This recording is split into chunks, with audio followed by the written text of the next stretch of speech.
Okay, I think we're going to go ahead and get started. Welcome to our FabFems Friday. I am Tricia Berry. I'm director of the Women in Engineering program, your host for today. I use she, her pronouns. We have some fabulous panelists that are joining you today to share their experiences around aerospace engineering and computational engineering. We have a fabulous lineup of FabFems Fridays throughout the rest of June and July. So we hope you come back each Friday at noon Central Time to join us for these. You can find more about today's panelists and lots of other amazing STEM role models in the FabFems National Database for Women in STEM, Science, Technology, Engineering, and Math Professions. I encourage you to check out fabfems.org. I'll throw that link in the chat here shortly. That database is managed by the National Girls Collaborative Project. It's accessible to anybody and everybody. And I encourage you to go in there and check it out and see more amazing STEM role models who might share similar experiences or passions as to you. And you can search on all kinds of different factors: zip code, field of work, ethnicity, type of engineering, all kinds of options to search in that database. We also have lots of questions, like many of those that we're going to address today, and many more that you might have on our frequently asked questions playlists within YouTube. And we also add these FabFems Fridays webinars to our playlist for FabFems Fridays in YouTube as well. So check back there frequently and find answers to other questions, as well as other role models and stories that might be of interest to you. And that's again on our Women in Engineering program YouTube channel. So today we again are welcoming aerospace and computational engineering students and alums to join in. We're going to have each panelist introduce themselves in a moment to get us started. And then after the introductions, we're going to have a facilitated panel with some pre-selected questions that have come in from you all. And then we'll definitely be taking questions from the audience. So again, please use that question and answer space, that question and answer pod to ask questions, and we'll work through as many of those as we possibly can during our time with you this morning. And if we don't get to all questions, which we anticipate we may not, for those of you who are in our summer camp program or are part of our class of 2025, we'll be sharing responses to those questions both within our Padlet and within our Google Doc that we've been sharing with our campers, as well as in Canvas for our new incoming students. So watch for more answers to your questions there. So with that, I'm gonna kick us off with some introductions, and we'll go through and have each of our fabulous panelists share who they are, and we'll have them tell us where they're from, what their degrees in, and we're gonna include what's a hobby or some out of school or out of work thing that they enjoy doing, so we get to know them a little bit more. So I'm going to kick it off with our three alums who are joining us. Wiede, would you like to get us started? Hi, my name is Wiede Cutshall, and I use she, her pronouns. I went to high school in the little town of Edna, Texas, down on the Gulf Coast. I majored in aerospace engineering at UT and graduated way back in 1988. Let's see, I've worked for a couple of mid-size and small aerospace companies. And for the past 15 or so years, I've been on my own as a technical consultant in the aviation industry. Outside of work, I like to hike. I've been spending a lot of time in the yard and gardening recently, and I'm a bit of an artist. I do metal and glass work. Awesome. Very cool. Thanks, Wiede. Angela. Hi, I'm Angela Bose, and I also go by she, her pronouns. I'm originally from the Washington, D.C. area, just outside of Washington, D.C. and Virginia, and I have a bachelor's degree in aeronautical and astronautical engineering from Purdue and a master's degree in aerospace engineering from University of Texas. And that was 20 years ago, so also been a while. So I work at NASA, and outside of work, I like to hike, play soccer, swim, and hang out with my kids. Thanks, Angela. Sarah. Alrighty, hi. My name is Sarah Gosch. I also use she, her pronouns. I am from the Houston, Texas area originally. I grew up in Missouri City, which is a suburb of Houston, if you're familiar. I graduated with my degree in aerospace engineering from UT in May of 2020, so pretty fresh out. I also work at NASA, and outside of work, I enjoy spending time with my dog outside. I also like to read and craft. I've been crocheting a lot recently for some reason, so yeah. Awesome. Thanks, Sarah. Mariana. Hi, I'm Mariana. I'm currently a sophomore here at UT studying aerospace engineering. I use she, her pronouns. I'm from San Antonio, which is where I am now.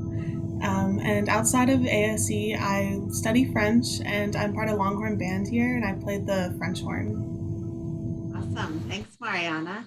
And Kelly. Hi, everyone. I'm Kelly. I use she, her pronouns. I'm from the Woodlands, Texas, which is north of Houston. I just graduated 3 weeks ago with a COE degree from UT, and I will be starting work in the fall at Lockheed Martin. Out of school, I love to hike and listen to music and try new foods, which is why UT Austin was like the perfect place for me because Austin is the best place for all of this. Awesome. Thanks, Kelly. Kelly is our newest Longhorn alum. So congrats to Kelly. All right. Well, let's start off and talk a little bit about why you chose to pursue your field of engineering. Why did you decide on this pathway? A lot of our future students and maybe even some of our current students are, trying to figure out what's next for them and where do they want to head. So understanding your process a little bit and what made you head your direction can be super helpful. Kelly, do you want to start?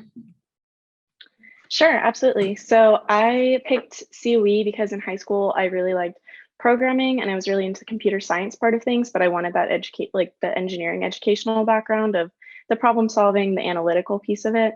So that's what led me to COE. It wasn't an easy choice for me. I also love to write. So I actually applied about half to engineering schools and half to communications. And I ultimately went this way because I felt like it would give me more opportunities in the future. But I picked it because of computer science and having that analytical background. Awesome. Thanks, Kelly. Mariana, what about you? It was a similar situation for me. I really loved programming in high school, but I also really loved planes and the possibilities with space and aeronautics. So it kind of just seemed like a perfect fit here at UT. Great. Wiede? I've been a science fiction nut ever since I first learned to read a very long time ago. And when I was trying to figure out what I wanted to do with my life, NASA was in the news a lot and got me really excited about the space program. And so the aerospace was the logical choice. I've always enjoyed tinkering and taking things apart and fixing them and stuff like that. So engineering was a good direction for me to go. And so again, it's a space program that got me into aerospace. And then I've spent my 30-year career working in the aviation industry, and it's been good too. Awesome. Angela. So I've always been interested in weather and also space. So when I was in 4th grade, Halley's Comet came and also the Challenger exploded. And both of those were really big events, and it kind of cemented this desire in me to be an astronaut. So that's kind of the passion that fueled me towards engineering. I went to space camp when I was in 8th grade and 10th grade, and they kind of gave you different paths you could have to go. Becoming an astronaut and engineering was one of them and seemed one that would work for me. So I've never been one of these people that love to tinker with things. And so I didn't fit the classic mold of engineer. When I chose it as a major, I was also, I played the flute and was really good at music. And so thought about doing that, but I didn't think it would give me a job. So it was a little more practical. And I've spent my career, working at NASA, and I can definitely say that engineering is a right fit for me because I love to problem solve. That's great. And I think that's a great example of there's no one size fits all for what makes a great engineer, right? We all come at it from different ways and spaces and different interests. So thank you for sharing that. Sarah. Yeah. So when I was in high school, I was interested in engineering. It was one of those things that I liked physics. My physics teacher said, be an engineer. And I was like, okay, I don't know what that means. So I ended up going to a camp actually that WEP hosted. I went to Wiede UT the summer before my senior year. And I got to talk to a lot of different engineers in a lot of different fields doing really cool things. actually, not to put Wiede on the spot, but Wiede presented at camp, and that sort of flipped a switch for me because my dad was a pilot, and I thought I knew what people in aviation and aerospace looked like and what they did. And Wiede was like, "No, you don't." And that was just a really cool experience. I was like, "Wow, there's so many cool things that you can do with an aerospace engineering degree," and that just sort of kind of started me on the path. So yeah. Fabulous. Thanks, Sarah. So Kelly, let's move to you and talk a little bit about computational engineering. It's one of our newest engineering majors at UT Austin. You know, what companies hire computational engineering graduates? You said you're headed to Lockheed Martin. You know, maybe talk a little bit about where computational engineers head, what those job titles look like, and maybe talk a little bit about what you're hoping to do when you head into Lockheed Martin. Yeah, absolutely. So I think most companies hire computational engineering. They just don't necessarily know that what they're looking for is computational engineering. So it's a little bit of a blessing and a curse because you can kind of describe, you do have to kind of take that extra step to be like, this is what computational engineering is. So I have friends in COE who have gone into things like quantitative finance, who go and be day traders, people who do more traditional data science at companies like Procter and Gamble. Some people do even things like computational oncology, where they do simulations of how drugs interact in the body. A couple of people have gone and worked for things like National Weather Service, where they do simulations for weather. So a lot of what computational engineering is, I always say it's a mix of computer science, math, and physics. So it's a lot of modeling and simulation of complex problems. And so especially as we get more and more technology integrated in all industries, computational engineering is something that's really emerging as a necessity for companies to do simulations rather than spending all of the money necessarily to do a physical thing. So for something like aerospace, rather than having to build a physical wind tunnel every time and run all these complex simulations, you can do some of it programming and do the model and simulation similarly that way. For me with Lockheed Martin, my background is in supercomputing, which has been through my experiences in the COE program here and a research lab that the COE department partners with. But I applied to law school and business school, and I've been accepted into that, and I'm deferring a couple years. I think I'm interested in technology ethics. So there's a wide range of things that people have gone into. So I'm really interested in technology ethics for things like artificial intelligence. As we get, more and more technology, there's some amazing opportunities out there, but there's also data privacy concerns, there's encryption concerns and all that. So really it's a field where people kind of go all over the board. That's awesome. That's a great story and explanation of all the different kinds of things you can do with that kind of degree and that kind of background. And I like how you threw in there at the end about your other interests in law and business. And I think that's something that we hear a lot from our engineering students, but also our alums, all of these different interests and these different ways that you can connect in your engineering problem solving to these different fields and apply it in different ways. All right, Mariana, let's come back over to you. So we know you're an officer in WILD. Can you share a little bit about what is WILD? What does that stand for? What does that mean? How'd you get involved? And what are you looking forward to as a WILD officer? And how does that fit into your learning as an aerospace engineering student? Yeah, so WILD it stands for the Women in Aerospace for Leadership and Development. I don't know if it's exclusively for women, but it's really focused on helping women in aerospace like connect with each other and feel supported. We have events that are like connecting our current students with alumni and talking about their experiences.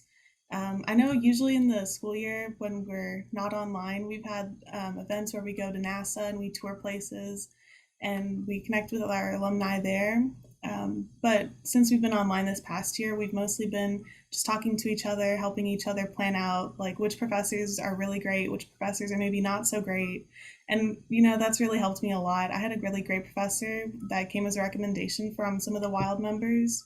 So that was really nice. I think next year, if we're in person, we're planning on having more events where we reach out to local students who aren't yet in college, and, you know, see if they want to join aerospace, make sure that they feel welcomed if they do decide to come here and be part of our group in aerospace. And we're also just trying to connect with each other and make sure that, you know, even if we're like a small group of women here in aerospace, we all make sure that we feel supported and, you know, we're actually here.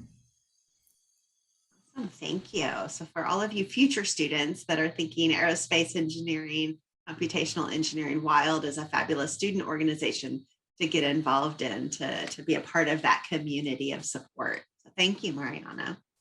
Well, I'm going to turn it over now because I know we've got questions that are starting to come in.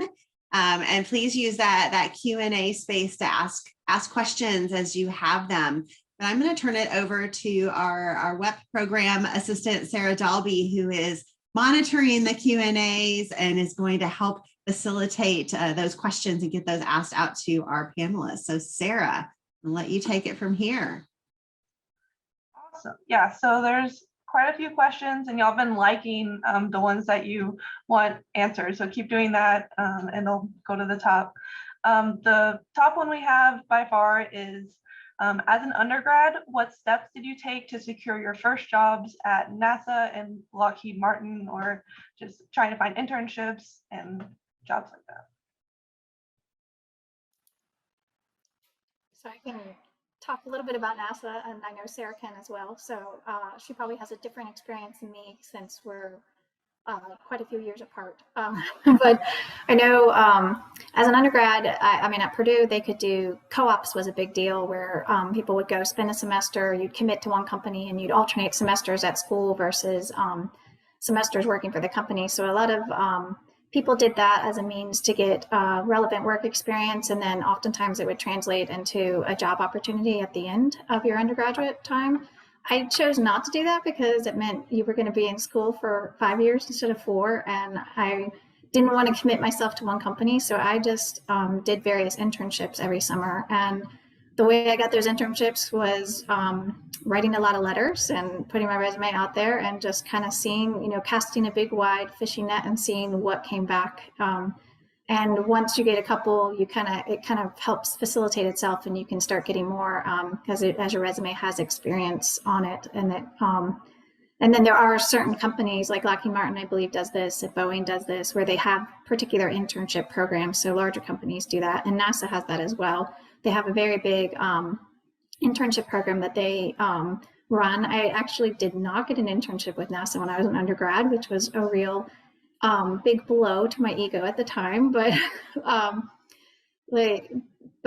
did get internships elsewhere. And then to actually get my job then at NASA, you know, UT has a lot of graduates that come out of the Aerospace Engineering Department that work at the Jet Propulsion Laboratory, which is where I went to originally when I graduated with my master's degree from UT. And so just having those connections through the department definitely made it easier to kind of send a resume. I didn't do it through the traditional process that you guys do now where you apply online. So I would encourage online, you know, follow up with people in person and use your connections as much as possible. And Sarah can probably speak to this more. I know also NASA right now has these pathways programs, and they post these positions for students while you're still getting a degree to get experience. And that is a big way to get a job in NASA now, especially for students.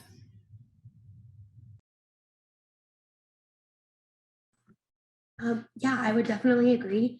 Angela, I also did not get a NASA internship, although I applied and tried my hardest. But I guess I kind of had a similar experience. I cast a really wide net. A lot of you guys in the audience are kind of considering UT. A point in UT's favor is we actually have an engineering careers assistance center. So there's a school-wide career center, but then engineering has one specifically geared towards engineering, obviously. So they do a really fantastic job, and I applied to every internship I could find on their system and ended up getting some random maintenance engineering internship working on helicopters, which I didn't think I was going to enjoy, but I actually had a lot of fun and realized that I really enjoyed maintenance engineering. And that experience made it a lot easier for me to kind of expressed to employers what I was interested in, what skills I had, where I wanted to go. And I applied to my NASA job also through the Career Center as well my senior year. So definitely internships are a big component of it.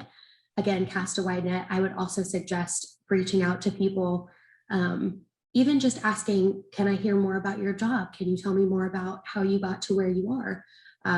Making those connections is how you are going to find out about those opportunities. Pathways is a really big one, and I would definitely encourage everyone to apply, even if you think you're not super qualified or maybe not as interested. NASA has a million different centers and is doing a million different things in all fields of aerospace. So there's definitely something out there that'll probably interest you. As an undergraduate, I did work for NASA in Houston through the co-op program. And that's something I highly encourage, especially because I know NASA specifically and a lot of the contractors that work for NASA do hire a lot of co-ops and interns for that matter. And UT does have a really strong co-op program and help place the co-ops at those companies. And so if it's something you're interested, I'd really highly recommend it. And yes, it does stretch your school out an extra year, but on the plus side, you get a break from, heavy load of classes every other semester. So that worked for me. I would also say, don't be discouraged. Everybody that's gone through the Pathways program or gotten internships recently with NASA has told me that they've had to apply generally multiple times in order to finally get in. So don't be discouraged if you don't get in at the first time. Awesome. Okay. Our next question is a pretty popular one. What is the difference between computational engineering and computer science? So I would say the main difference in terms of the educational pathway is that the computer science is more strictly computer science. They do development, whereas computational engineering has a lot more physics and math. It has a lot of the same classes that ASE has. And it's really more of taking the physics and math and using computer science to automate the physics and math, to make sense of the physics and math, whereas computer science doesn't really have that physics and math foundation. So then what that looks like in the workforce is, as I mentioned earlier, computational engineering more in tune with, say, developing a mobile application or developing a website. There's other applications of computer science and it gets grayer in the middle, but really the key difference is the physics and math foundation.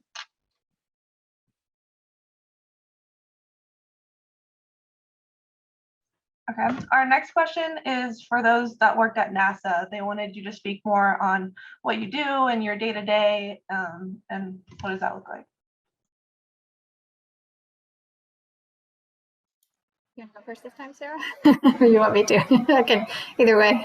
Okay.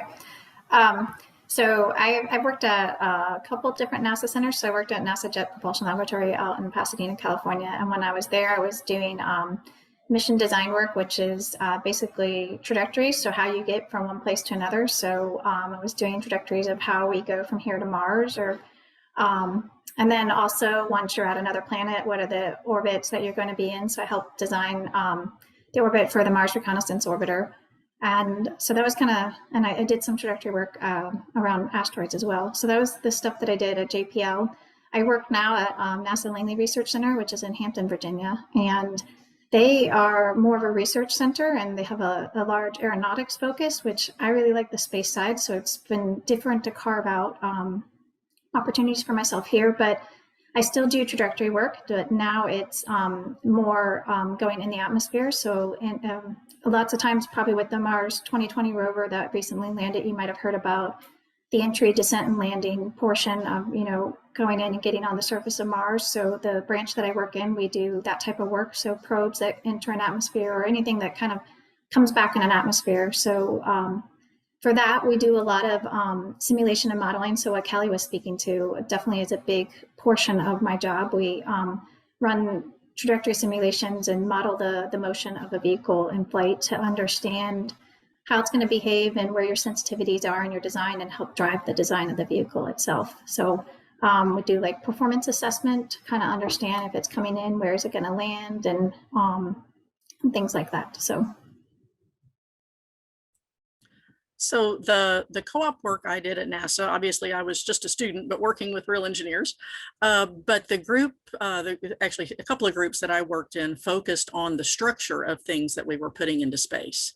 And so that's where I got started in doing structural simulation to figure out if things are strong enough, if they will withstand the dynamic loading of launch or things happening on orbit, that sort of thing. So like I said, NASA is a very broad engineering company, and there are so many different categories of engineers and types of engineering happening there. It's kind of like other places I've worked, that it's not just one thing that's done, but a lot of typically different types of engineers working together on these big projects, and each have their own part that they play in it. It's like, you know, Angela talks about the orbital trajectories, but then someone else is working on launch loads, developing what they are, and then someone else is working on the materials that we need to build things out of and testing to prove that things are good. And then the part that I've been working on and worked on in the aviation industry doing similar things is simulating the structure and doing analytical calculations to figure out, to prove that things are going to be good enough. And sometimes that also filters into doing, being in charge of some of the testing to prove out that our analytical simulations are adequate.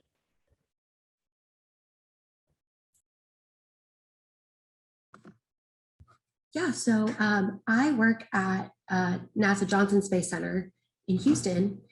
So I have kind of a different side of the coin. I work in human spaceflight. So I work supporting the ISS program, and I am working as a flight controller. I'm currently in training, but flight controllers are the people who sit in mission control, talk to the astronauts, make sure the ISS doesn't explode, and they come home safe. And my team, like Wiede mentioned, there's spaceflight is super complicated. You need a big team of people who all bring their own knowledge and experience to the table.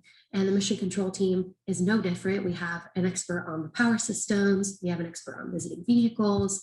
My team in particular is focused on maintenance. So the ISS, even though it's a football field sized space laboratory, it's a vehicle. And just like your car, it needs regular maintenance. It doesn't have, well, I mean, there's some things that we change the oil out on, but things like that.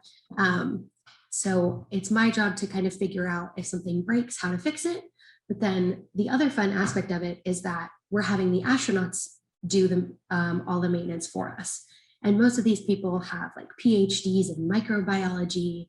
They're like medical doctors. They're all really smart people, but some of them have never like changed their own oil in their car, or some of them just aren't super mechanically inclined. So our team also is in charge of training astronauts to be able to go in and do those maintenance tasks and kind of help talk them through it when they have problems on orbit as well. So that's kind of how I brought in my maintenance engineering experience, but from the space side of things.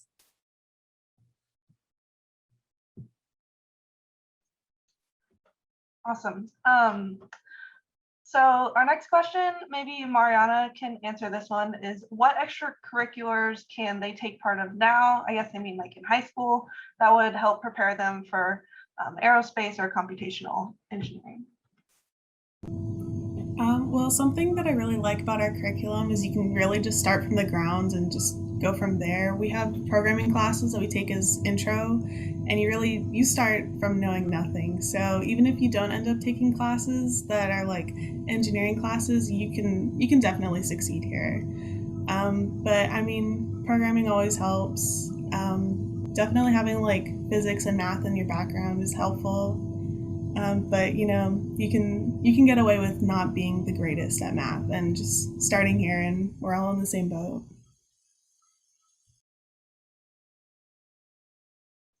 All right, and then our next question is, what are some challenges that you found when studying aerospace and computational? I would say, oh, go ahead. You go first. Well, I was going to say, I don't really have that much experience just because I've only had 1 year here. I think so far, just reaching out to people who are grades above you can definitely help you. like trying to hear what succeeded for them and what like across past years has worked and not worked.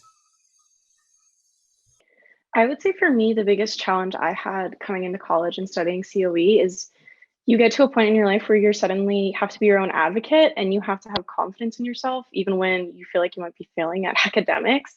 And that was something I kind of had to figure out. Like I came in with a very poor physics background and I really struggled in physics 1 and 2. And there was times when I was like, am I gonna finish this degree?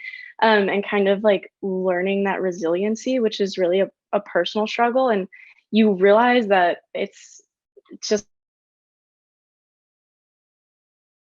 something that you'll be able to do. You just have to keep persevering and use your resources. And that can be, I think, a little overwhelming at first for some people. Some people come in with a great foundation in a lot of things, and that's not a problem for them. It was for me. And in the end, you all end up learning the same thing. You just have to kind of learn to be your own advocate and talk to your professors and all those things. That was something that was a difficult transition for me.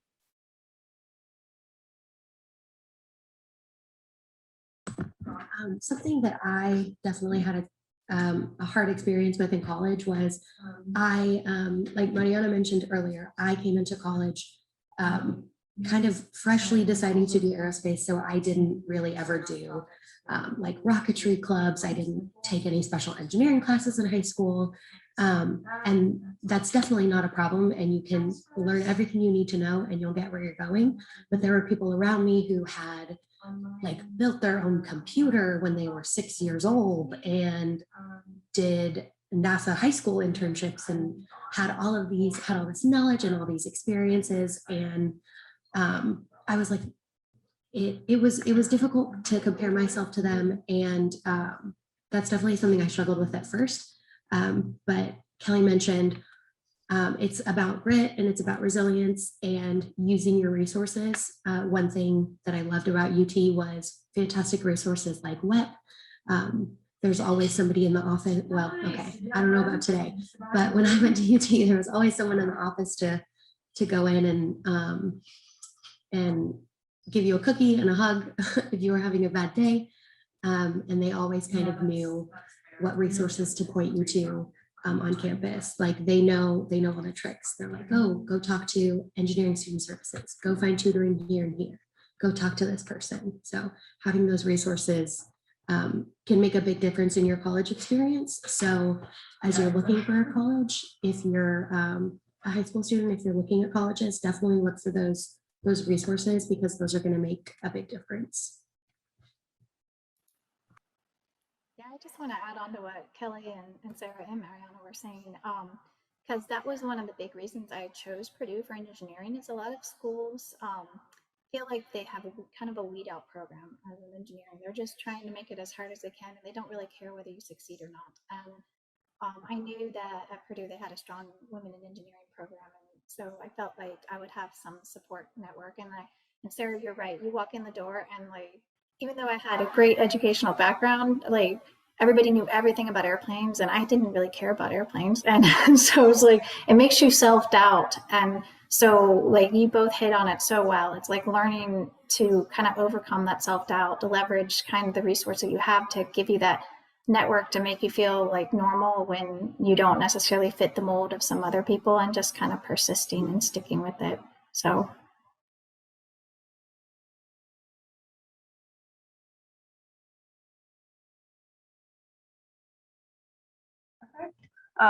nothing else to add for challenges.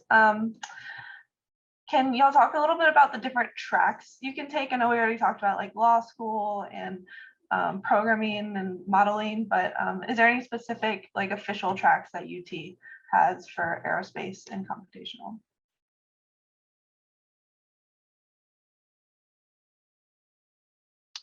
I can speak to computational engineering. At this time, there are no official tracks for computational engineering, but there's a lot of flexibility in your electives, what departments you take your electives in, and you do get to make your own course, especially on the second half.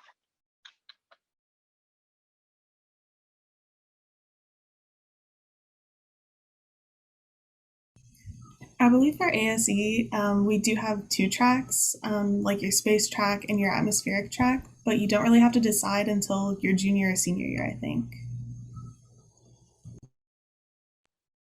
Yes, I would agree with that. The one thing about my experience in aerospace was even if you decide to go atmospheric or space, you've taken all of the classes and your degree is going to say aerospace engineering. It's not going to say aerospace engineering space because you have taken the atmospheric classes. You're going to be qualified to get a job in either. So, so just keep that in mind. Your degree can be super flexible.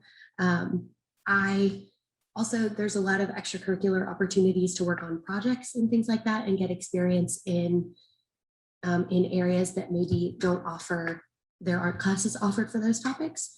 I was part of our UAV team.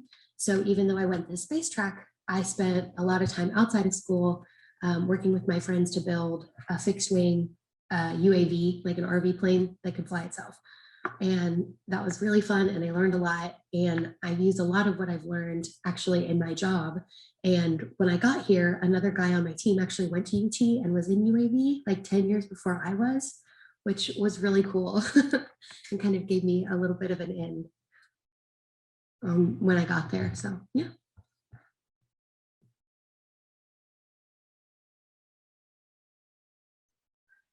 Okay, next, it seems like we have some similar questions to what we've already answered. Let's see. So this is kind of a shorter question, but what is the difference between computational and computer engineering? Maybe Kelly can take this one.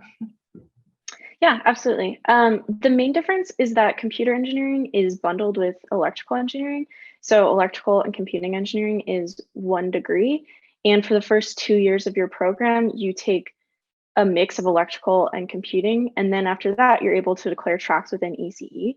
So for the first 2 years, whereas the COE for the first 2 years is more, has a lot of similarities to aerospace, has a lot of similarities to civil, it doesn't really have that electrical component. So I don't have much of a background in hardware, not a lot of circuitry beyond just what is taught in physics 2, which is required for all engineering majors. But on the other hand, electrical and computing engineers do have that for the first 2 years. They have a lot of circuits, a lot of electrical things. And then in the second half, computer engineers tend to take classes that are closer to the computer science part of things than they are to the computational. So again, a little bit further from the physics and math and more towards web development, mobile development, algorithms, things of that nature.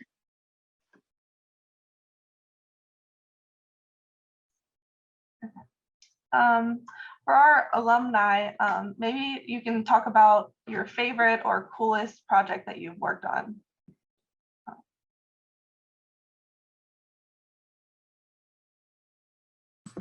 I can start. So one of my first projects that I say one of my first projects, I've only been working a year, so like they're all my first projects. But when I first got here, I like volunteered for everything because I just wanted to learn things. But for the past couple of months, there has been a leak on the ISS that we've been concerned about because obviously, you know, we want to make sure the air stays like inside.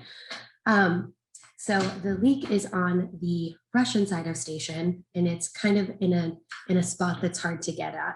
So the engineers and the operations teams have all been kind of trying to figure out how we're gonna fix this crack and how we're gonna look at this hole because it's like very uniquely small and difficult to see. And Wiede can talk about kind of the structural aspect of this, but we're just not, the astronauts are doing all of the looking for us. So we only know as much as they can tell us. So we're a little concerned that the crack was propagating or that it was, that we couldn't see all of it from the side of it that we were looking at basically. So the engineers had this great idea to send up this fancy equipment for the astronauts to use to like probe and look in and use electromagnetism to figure out what the crack really looked like. But nobody thought about how this was a very difficult tool to use and the astronauts weren't trained on it. So my project was to figure out how to get the information that the engineers wanted with this tool and then how to communicate to the astronauts how to do it. It ended up being a lot of time working with astronauts on the ground, and it ended up going really, really well. We got some great data, and the astronauts actually made some instructional videos, and the astronauts on board asked for more of them because they liked them. So that made me feel really proud of myself.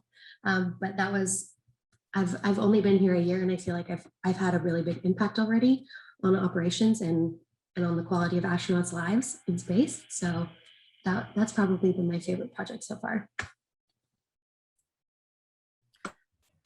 It's hard to pick a favorite project sometimes. I've worked on some really cool stuff.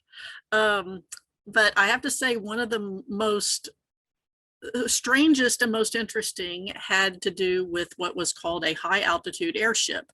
This is an inflated structure, and we were doing feasibility studies analytically, doing computer simulations, doing feasibility studies to see if this was something we could build, because the fabrics that we needed we had to figure out how strong the fabrics needed to be, and then see if that's something, do we have the technology to build it. And what was mind-boggling about this, part of it is the structure is only a structure if it's inflated, if there's internal pressure on it. Otherwise, it's just a pile of fabric. It's not stiff and be able to hold its shape and all unless you've got the pressure inside it.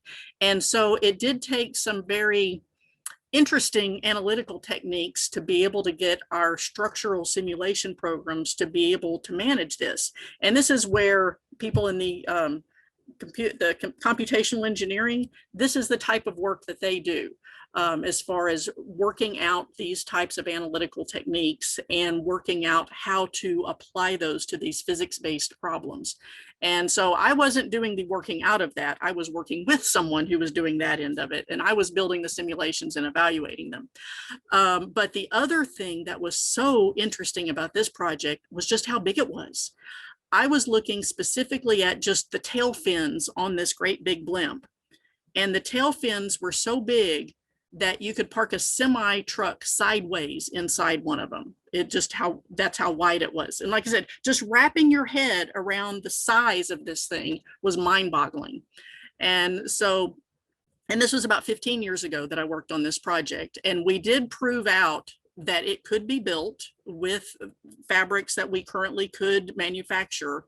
And I think some version of it has since been built. And it's essentially something that's intended, it's a poor man's satellite effectively, because it's very inexpensive to launch because it's a blimp. You're not putting it up on a rocket, you're just launching it from the ground.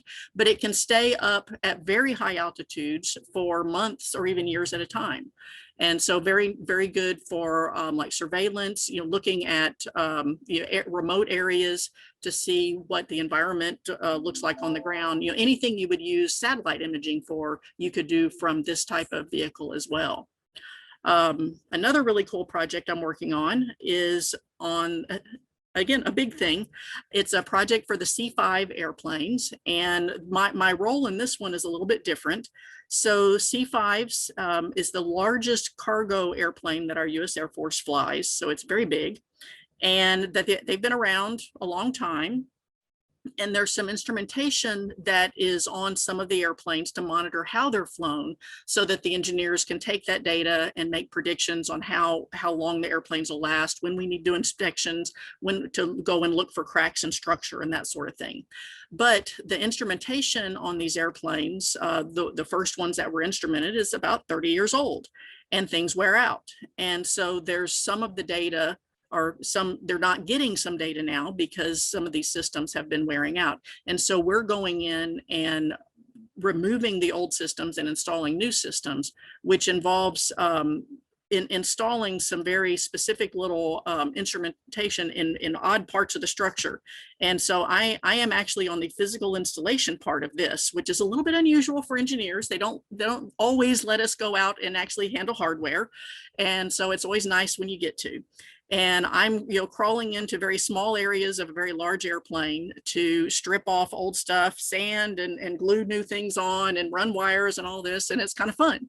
Like I said, a little bit different from the work I normally get to do sitting behind a computer, but it's great. And that's one of the reasons it's a cool project, is because it's a little different. Well, I hate to cut off all the questions, but I want to make sure that we that we respect everyone's time. And I always hate cutting everybody off, but Angela, did you want to chime in a last comment on that one? And then we'll move to our closing question. Yeah, we can go to the next question if you want to. That's fine. Sorry. I know we could go on and on. There's still so many questions that are in the chat. And again, students who are joining in, we will answer those on that Google sheet that I threw in the chat. And we'll keep answering those as we go along throughout the summer. So don't worry, we're going to get your questions answered, I promise. We have one closing question, and thank you to Sarah Dalby for being a fabulous moderator and all of those questions that were coming in. We have a number of them that were answered, so make sure that you check those out as well, and we'll add all of those answered questions and open questions back into that Google sheet. But our closing question is, what has been one thing that has just been absolutely fantastic about your engineering experience, pursuing this degree, pursuing this career? What is your one, what is, and there's probably not just one, but what is one favorite thing, one fantastic thing that you have loved? So this is kind of different. I guess for me, I would say it's kind of finding yourself and what your passion is, because like I mentioned, I didn't necessarily go into engineering because I identified with being an engineer. But what I found is that I love to solve problems, and I'm really good at solving problems and looking at things from different angles. And so kind of discovering that about yourself, and I'm passionate about exploration and doing things accurately and having excellence. And so NASA is a great place to be for me in that regard, because that's just the culture of how NASA works. And so I didn't really set out looking for that, but I kind of found that. And so I think it's just neat to find yourself in that process.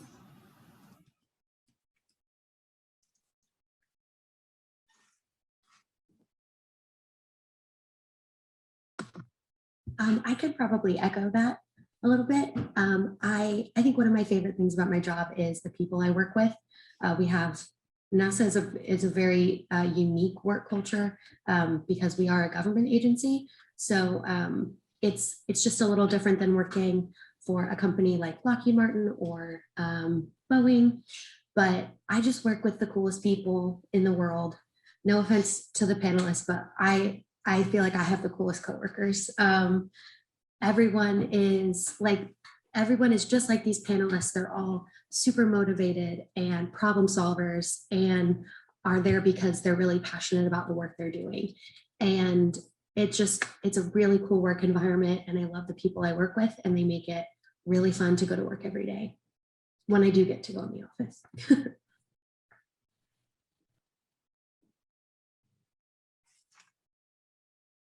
Others that want to share something that's fantastic. Kelly. Yeah, so I think I mentioned earlier in passing that the computational engineering program works closely with a research center that's down the road. So actually we have the #5 research supercomputer in the world just down the road in Austin, and a lot of their professors, the professors that I had were adjunct professors who actually worked full time at the research center. And so they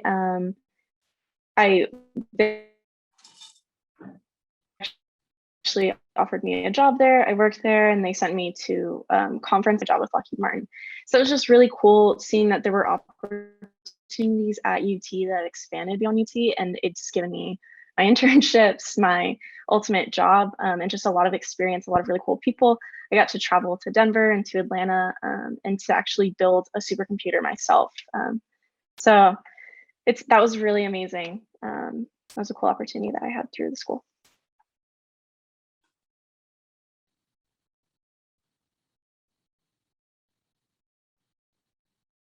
Mariana or Wiede?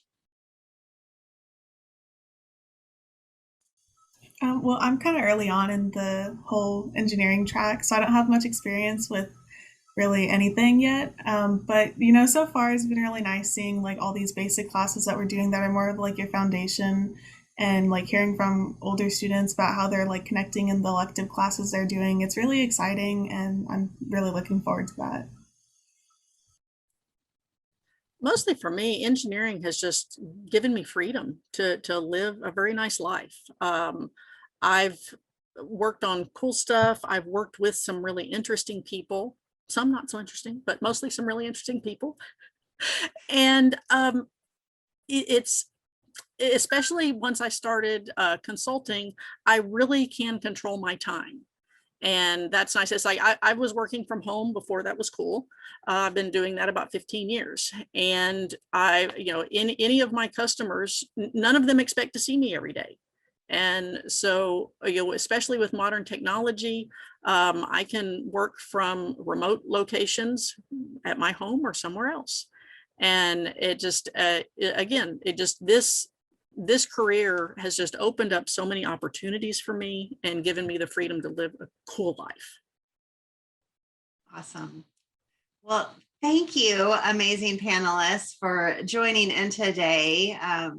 Lots of great information shared, lots of great experiences shared, lots of great insights into what computational engineering is all about, what aerospace engineering is all about, or at least what it's all about from y'all's experiences, because we also talked about how there's so many additional things you could possibly do with these degrees, but at least maybe this gave you a little glimpse into those worlds. We, again, are continuing our journey through all of the different departments and majors at UT Austin with our FabFems Fridays on the coming Fridays and the rest of June and July. So we hope that you join in with those. If you have more questions, I threw the Women in Engineering program or UTWEP email address there in the chat. You can always ask us questions there, and our UTWEP students that are working in our office this summer, our UTWEP crew, like Sarah Dalby, who did a fabulous job with our questions, are answering those like crazy. We're also reaching out to our student orgs like those with Wild, like Mariana, to help answer questions that you may have as well. So don't hesitate to reach out. Watch that Google sheet, because we're just continuing to add all of these questions in there as we go. And so campers, watch your Padlet. Class of 2025 students, watch your Canvas, and then everybody can watch that Google sheet for answers. Thank you again, fabulous panelists. It's so good to see all of you this summer. We greatly appreciate your time and your energy and your enthusiasm helping to spread the word of how amazing aerospace and computational engineering are. Kelly, good luck with your brand new adventure and your new full-time job as a Longhorn engineer out there in the real world. We will see everybody next Friday. Thank you.